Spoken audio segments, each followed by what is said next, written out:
अलंकापुरासी गेला सेवक तो झाला ज्ञानाईचा. प्रतिष्ठानीचा हा राजा अलंकापुरासी गेला सेवक तो झाला ज्ञानाईचा. तिची ये प्रसादे झाला तो पावन गाई पसायदान जगासाठी. ज्ञानाईच्या सेवेलागी पुन्हा जन्म घेई धावूनिया येई धुण्यावर. मांडी तसे आसन मुखी सेवी ब्रह्मज्ञान करी पारायण पाण्यावर.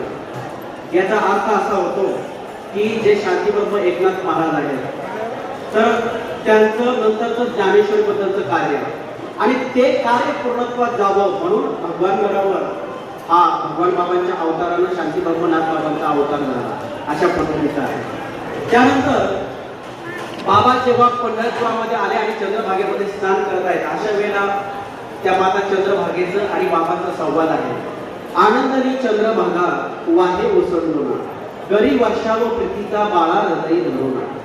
म्हणे आजी धन्य झाले पाना तुझं पाजून तुझसाठी बाळा मेले वाहते ओसंडून.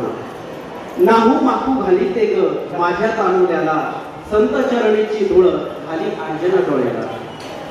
विठ्ठलाच्या चरणाशी वाही धुळ धुळ विठ्ठलाच्या चरणाशी वाही धुळ धुळ बाळा ज्ञानेशाची कोई गाई मंजूळ.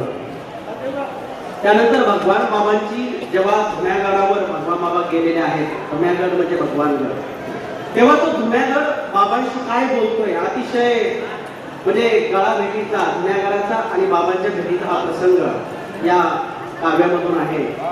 धुम्यागरी नामघोष टाळवाजी दगडाचे धुम्यागरी नामघोष टाळवाजी दगडाचे वृक्षवेली पाने फुले नारायणा वाही वृक्षवेली पाने फुले नारायणा वाही. आणि मग त्या धुम्यागडाची बाबाला भेटल्यावर काय अवस्था होते. दाट तसे हुंदका अश्रू तराळले नाही म्हणे धन्य आजी झालो लोळे नारायणाचे. भगवान बाबांच्या चरणावर तो धुम्यागड लोळायला लागला.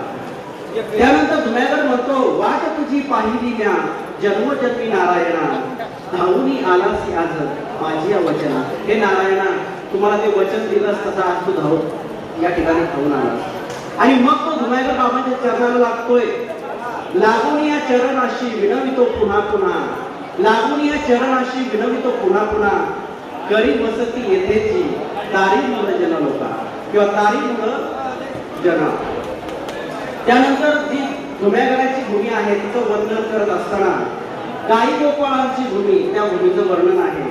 कृष्ण नामी प्रीती धरी कृष्ण पित्यासी अखंड स्मरी तया लागी हा श्रीहरी भगवान नाम धरी येई धावून झडकरी करी वर्षावर प्रीतीचा.